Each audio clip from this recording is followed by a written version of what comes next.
You're watching Open Agenda. Welcome to Open Agenda. I'm your host, Joe White. Today's episode, we're going to cover some of the local politics for both Salisbury and Wicomico County, starting with some of the legislation that came out from the governor's office about funding of local projects, the legislation that's going to be considered by the county council, and also an update on some of the information we've been hearing coming about the traffic incident concerning the mayor of Salisbury, Randy Taylor. In order to talk about that, brought in Dr. Joe Venosa from Salisbury, Mr. Mike Goldberg from Ardella. Thank you, gentlemen. Hey. So, Joe, I want to talk first about this legislation that came out with, or not legislation, but from policy. Westport. Policy. Policy. Can you talk a little bit about it? Sure. So this broke today, and again, just for clarification, we're filming on Tuesday, August 5th. So essentially, this is breaking news.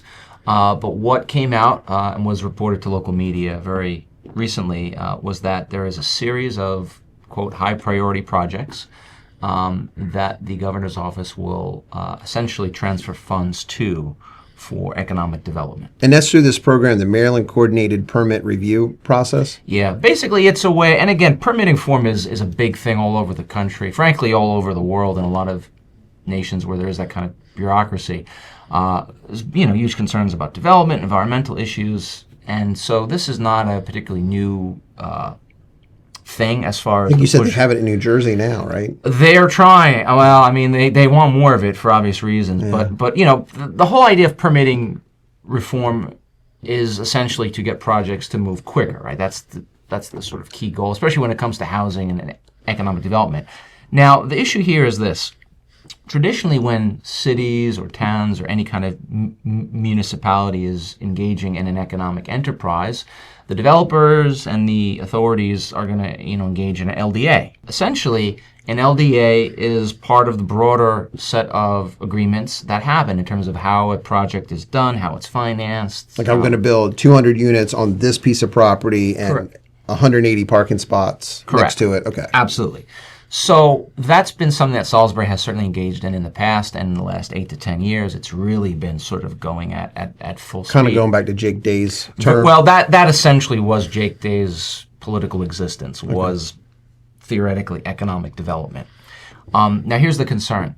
What this new policy does, it takes the authority away from cities and municipalities to work with those LDA agreements as a matter of giving the funding to the developers. So the state has the money. Right. And the city of Salisbury wants to put through the vetting process. Right. The state would now, according to this new policy, be able to give the developer the money directly without using the local government. They just transfer the money right to the developer. Now, whether or not this is going to impact things like actual zoning laws or historic district commission stipulations, that's yet to be seen. But the key takeaway here is that basically local governments have been bypassed to give developers the money.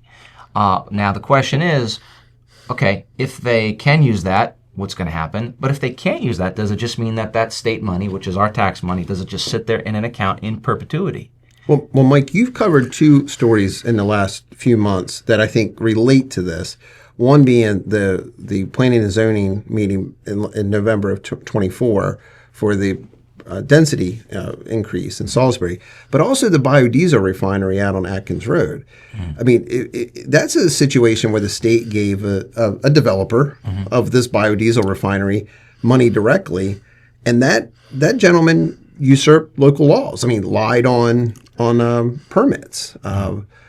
How does this make you feel knowing that now the state's almost doubling down on the fact that they just want to give money directly to these developers? We have a big problem in Maryland when they're taking control of a local area away from local people. And certainly Annapolis does not make themselves accessible to folks in Wicomico County particularly. Even with the county executive? yeah, even with the county executive. She was been in D.C. now. That's right, wrong capital. But it's, they're the other side of the bay. They have a, very different perspective on governance and, different perspective on what I think most local people view as what the future of our county, our traditions, our culture. They couldn't possibly know from over there.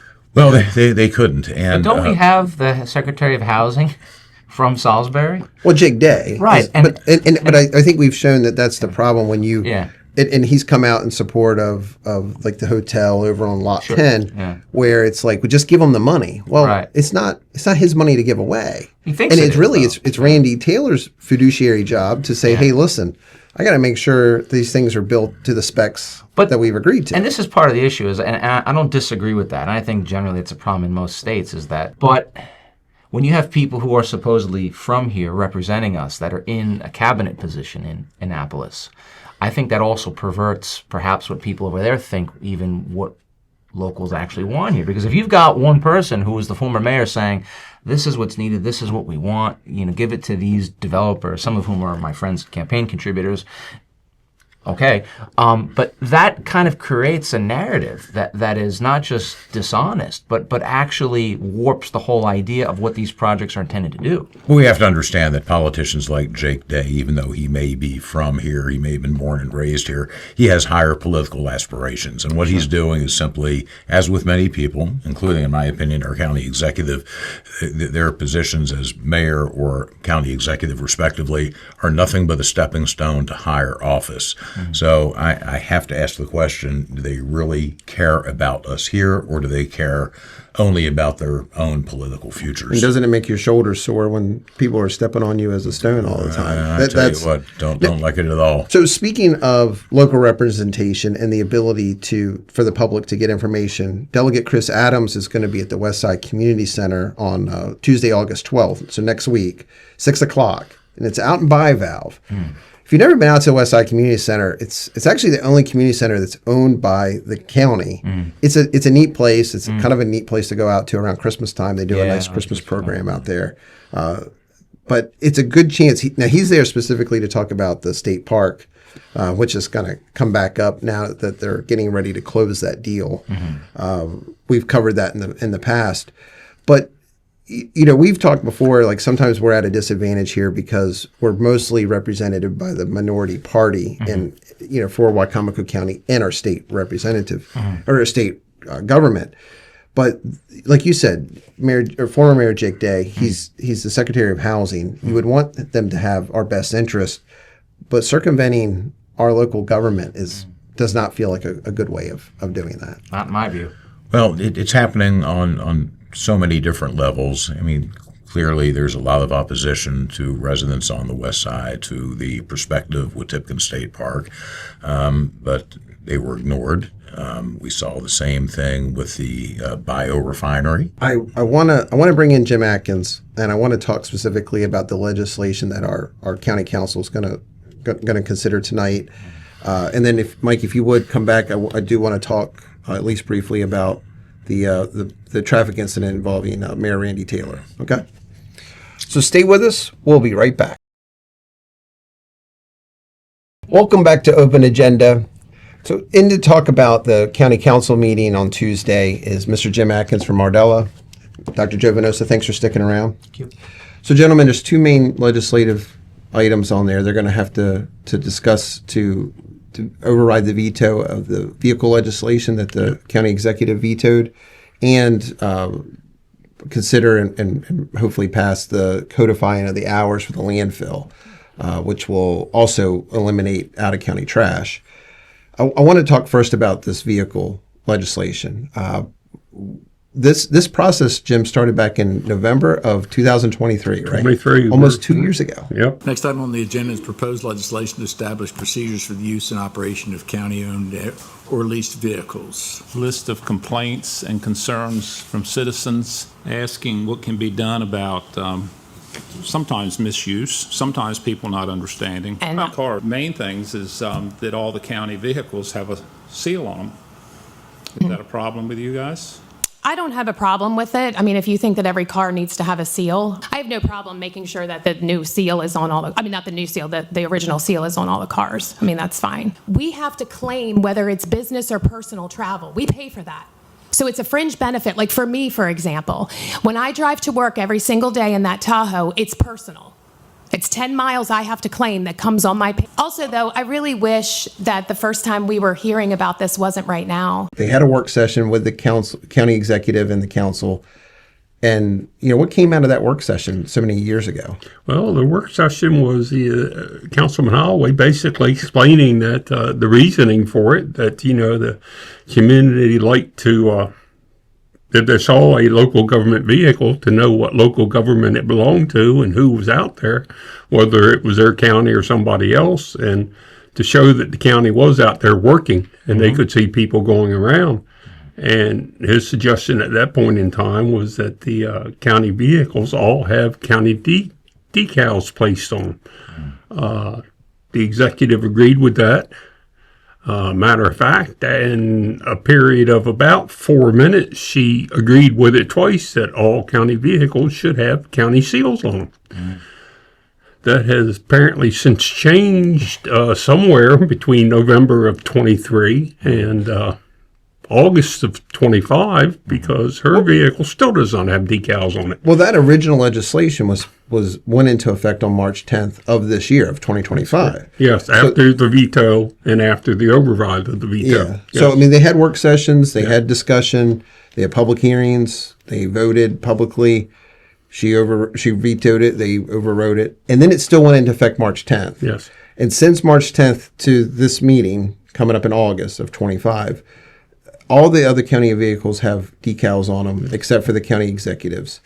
And in the meantime, she's got magnets, right? Yes. But that doesn't match what the legislation is. No, the legislation said permanent decals. Next on the agenda this evening is the veto of legislative bill number 2025-09, an act to amend Chapter 9 titled Vehicles County to require decals to be permanently affixed to the exterior of both front doors of county vehicles in a uniform manner, and to exempt the Circuit Court for Wacomico County from Section 99-3E. Legislative Bill 2025-09 was introduced on June the 17th, 2020. Council then held a public hearing and adopted the bill on July the 15th, 2025. The legislation was then presented to the county executive on July the 16th. The bill was returned to the council office on August the 1st with the executive's veto. Entertain a motion to approve legislative bill 2025-09 as originally adopted. All those in favor, will do a roll call. All those in favor say aye. Opposed, nay. Councilman Holloway? Aye. Councilman Hastings? Councilman Shields? Councilman Ennis? Aye. Vice President Merritt? Aye. Chair votes aye. Legislative bill number 2025-09 passes unanimously. So, Joe, you follow almost all the county council meetings either in person or on PAC 14. That's why I'm losing my hair. That's not why. It's Joe. It's true. It's bad genetics. But go ahead. But does this give you some comfort that there's enough being done to protect citizens' interest? It's a good start. I think, like a lot of these proposed pieces of legislation, I think it could go much further. I'm kind of blown away that there isn't more of a direct financial penalty with regard to violations. So, for example, why not set it at a certain amount of money that the employee happens to pay the county if they are in violation? Why not confiscate the vehicle? These are things that other counties actually have done and do, not just in Maryland, but in other states. And so I'm kind of concerned that while this is a good step in the right direction, it's come very late and it's still not enough. But even back when Bob Culver was the county executive, he not only worked outside the rules, but blatantly broke the rules many times. In fact, when he passed away, the county was suing him. And at times, our current county executive has sued our own county. to have the right to break rules that she's wanted, like with appointments. Exactly. So realistically, as a county, we should know better at this point. There's been a if you legacy. have to explain it, you probably won't get it. One penalty would be, when it comes election time. Well, yeah. If you have someone who's been in office and proven that they cannot follow the rules, they under no circumstances are they worthy of anybody's vote. This is not a political thing. We're not all in the same political party, but if you have someone who can't follow the rules when we're looking, you can be sure they're not following the rules when they don't think someone. And to kind of put this back on the council a bit, not to excuse the executive at all, but if I have another branch of government whose duty it is to serve as a check and balance, they need to actually step up and do it. Well, let's talk about the other piece of legislation, the codifying of the hours at the landfill. June 30th, the executive brought to the county a crisis that she may have known about for a couple weeks or maybe several months, that the landfill's running out of space in Cell 8 before Cell 7's built. We know that design process was delayed by her administration. The council's going to consider, they're going to have open legislative session where they're going to have to consider that codifying of the hours, but also codify not bringing in out-of-county trash. Yes. Are they going to put penalties in that? Yes, there are penalties put in that, which are spelled out very well. It's also been stated in the past week to week and a half that since the council has taken this project on, while the executive was tooling around D.C., that the volume of trash coming into the landfill has had a dramatic drop in the percent of volume that's coming into the landfill, since Somerset and Worcester County have tightened up their regulations now and not allowing out-of-county trash into their landfills. And since Wacomico is doing that they've noticed a marked difference out there in the amount of trash coming in. Do you think that she's going to take credit for this as a political victory? Second item is a public hearing on legislative bill number 2025-11, which is an emergency act to add new sections to the Wacomico County Code to codify the operating days, hours, and locations of county sanitary, landfill, convenience centers, and recycling centers to require compliance by all commercial haulers.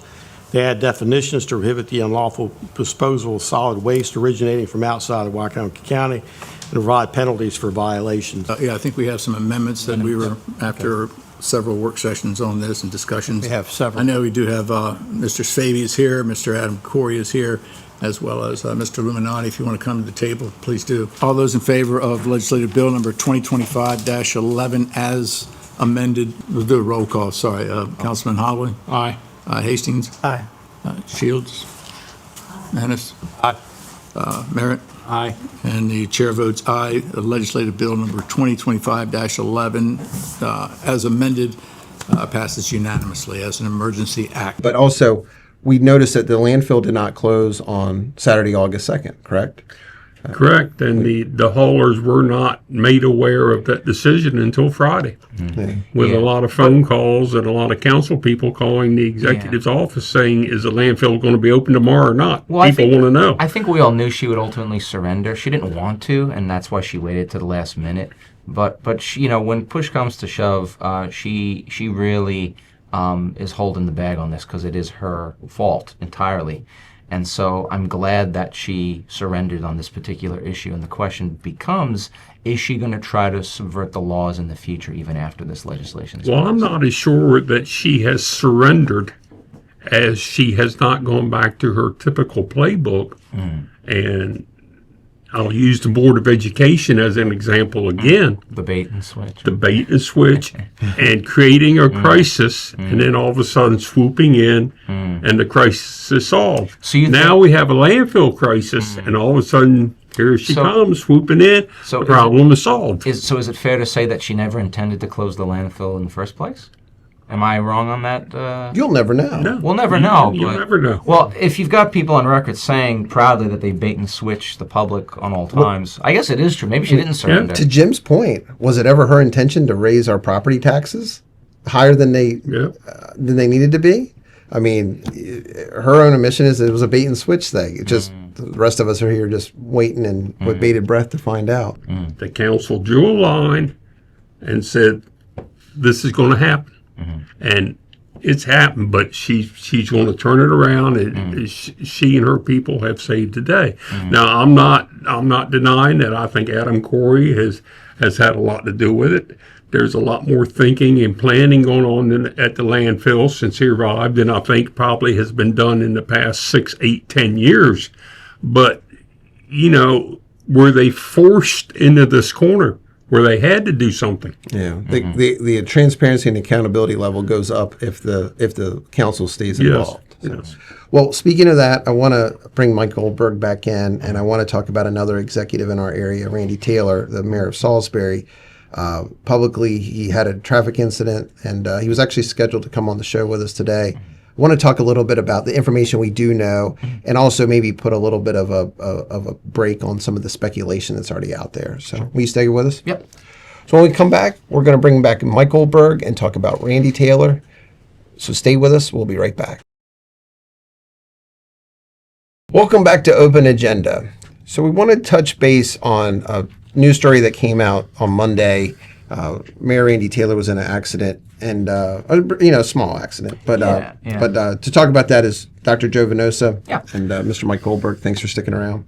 Sure. So, it came out yesterday afternoon that at a certain point in the morning, the mayor of Salisbury, Randy Taylor, I guess was making a right-hand turn somewhere near Acme by South Salisbury Boulevard, and a pedestrian who I guess was in a walker made contact with the back. The rear of his vehicle. The rear of the car.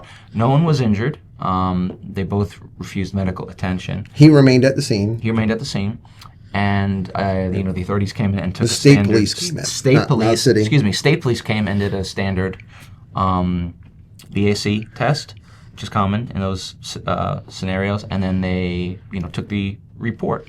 Okay. And then later in the day at about 4:30, the mayor's office released a announcement, just acknowledging it. A statement updating it. Now, in the meantime, a whole bunch of social media photos and Facebook pages were sort of taking it, and in my opinion, sort of jumping to some big conclusions that aren't necessarily accurate, and then trying to sensationalize it for political purposes. Yeah, I mean, look, we've obviously been on our show many times speaking our minds about the government, but with our names, our real names. Open agenda. Yeah, I mean, we are an open agenda. But we're dealing with some folks who are using fake accounts and that sort of thing. And this Recall Randy platform is anonymous, which is cowardly at best. At best. Not surprising, as Jermichael Mitchell had said in a previous episode. A lot of these same players are sort of professional political... or maybe semi-pro. Yeah, I was going to say, yeah. One comment I saw came from Joey Gilkerson. Yeah. And look, I respect his opinion on whatever he wants, and he did use his real name, and that I respect. But to call out the mayor for something that has been investigated, no charges have been filed. There's going to be a report next week. Yeah. And I mean, I remember back when that group was asking for a liquor license expansion at their youth sports complex, just 7 months ago. Yeah. Again, supported by the county executive, and at one time supported by part of the county council, I think 4 of them. But then they were caught serving underage alcohol to a minor at a youth sports complex. Yep. And I've been very vocal that I'm active in youth sports in our area. At no point in time does alcohol make anybody a better athlete or a better person. I mean, a lot of people can function with it, and that's fine.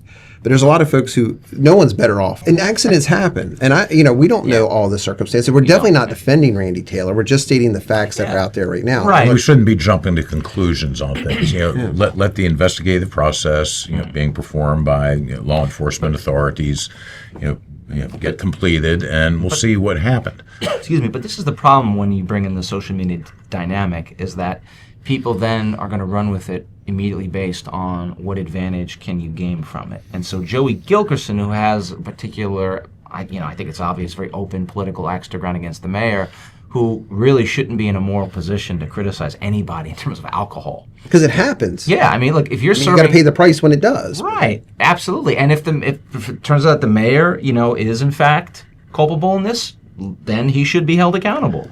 The thing that I have an issue with is people bringing in their political agendas to this specific topic when it's not relevant.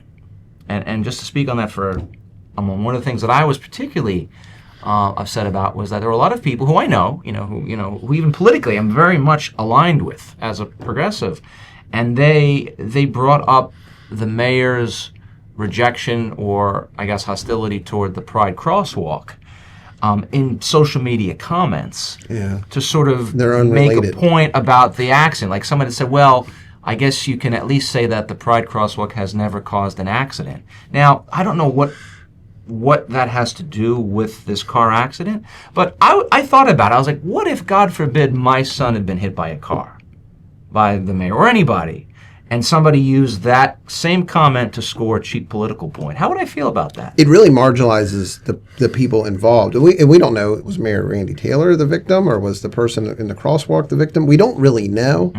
But yeah, when you politicize everything, you miss the person. And I, to be open about it. Sorry to cut you off, but I just want to say this because I was sort of involved in this. There were a bunch of people who online were kind of criticizing me for carrying water for the mayor or whoever. And I said, listen, I'm not carrying water for anybody, but I'm saying one thing.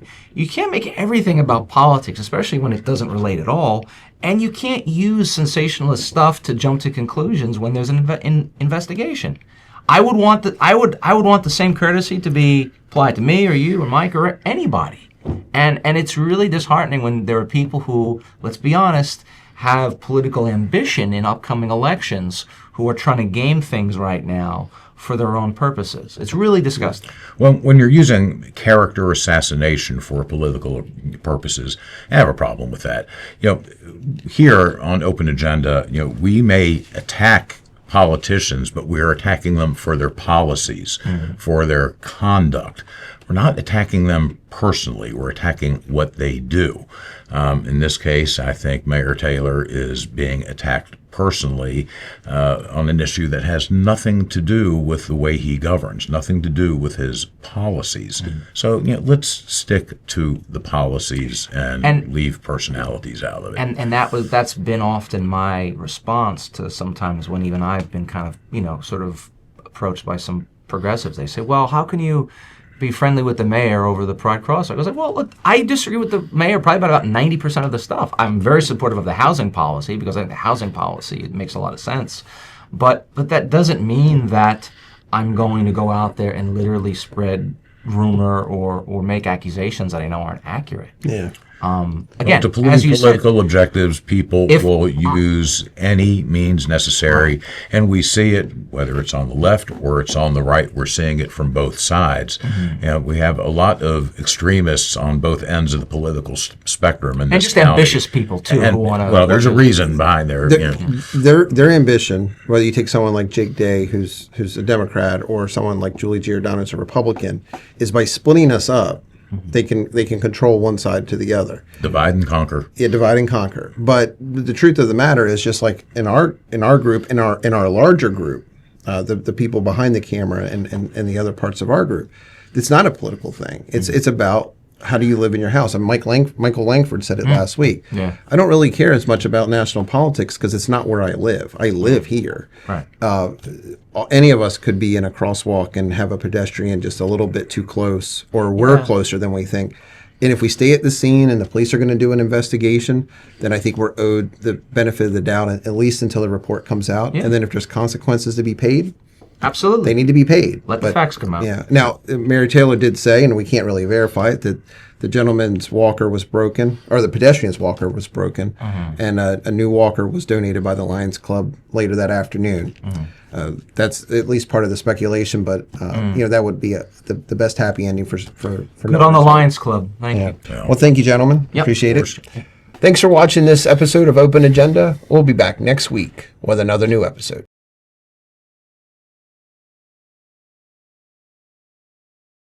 So she prefers 4 inches or 10?